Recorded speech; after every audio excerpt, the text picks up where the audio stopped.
Salut à toi, c'est Gianni, bienvenue dans ce nouvel épisode. J'aimerais te parler d'une idée simple aujourd'hui, plutôt contre-intuitive, une nouvelle fois, mais qui devrait te plaire. Sur cette chaîne, on parle d'optimiser sa vie au quotidien pour se rapprocher de son plein potentiel. Et évidemment, on a des tonnes d'idées qui peuvent nous aider. Mais le plus souvent, on pense à l'idée de toujours faire plus ou à toujours faire mieux. Je vais te donner un exemple très simple, quelques exemples très simples. Tu veux être plus serein ou plus concentré dans ta vie. Tu vas peut-être chercher à implémenter de la méditation dans ton quotidien. Tu veux reprendre en main ta santé, tu vas peut-être chercher à faire des menus un peu plus chiadés avec uniquement des aliments très sains. Tu veux être plus productif, tu vas aller chercher des outils de productivité ou des moyens de, lire plus vite par exemple ou de travailler plus vite. Bref, tu vas chercher à chaque fois à ajouter quelque chose dans ta vie, que ce soit un comportement spécifique ou une habitude ou une pratique particulière. Ce que j'aimerais te partager aujourd'hui, c'est que tout ça est peut-être très bien, mais on peut faire encore plus simple que ça pour commencer.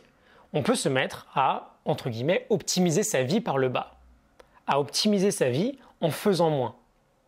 J'aime beaucoup l'idée de voir l'optimisation comme une sorte de sculpture.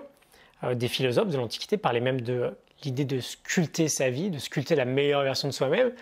Si on veut sculpter quelque chose, par exemple dans de la pierre, on commence avec un gros bloc de pierre qui ressemble à rien, c'est un gros carré, un gros cube, et on supprime tout ce qu'on ne voudra pas voir dans le résultat final.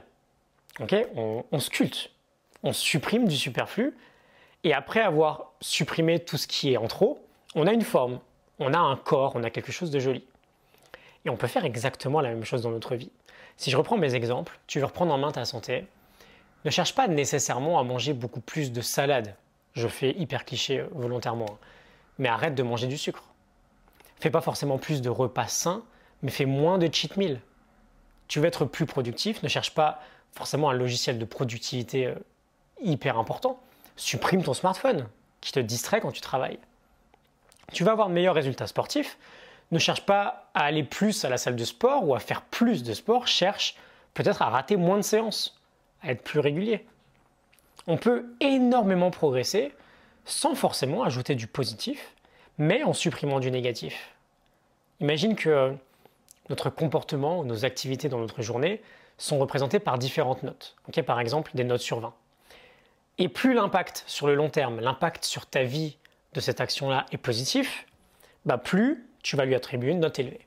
Une note sur 20 très élevée. Tu vas avoir des bonnes notes et des moins bonnes notes à la fin de ta journée. Tu auras une moyenne, évidemment. Mais si ton but, finalement, c'est d'augmenter ta moyenne à la fin de la journée, tu as deux manières de t'y prendre. Soit tu ajoutes des bonnes notes, soit tu supprimes des mauvaises notes. Et en enlevant du moins bon, ta moyenne va nécessairement augmenter. On n'est pas nécessairement obligé d'optimiser par le haut. On peut aussi optimiser sa vie par le bas. Et donc, ça pose une question très simple aujourd'hui.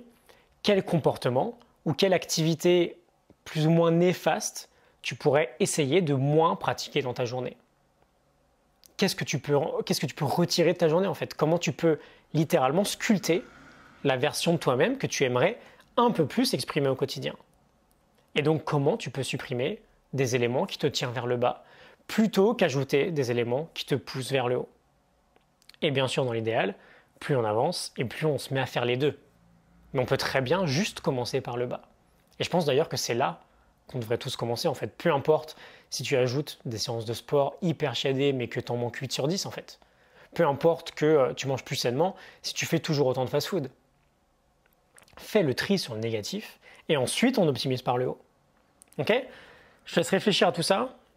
Quel comportement tu pourrais supprimer de ton quotidien pour optimiser. Et je te retrouve demain pour un nouvel épisode. Excellente journée à toi. À demain. Salut.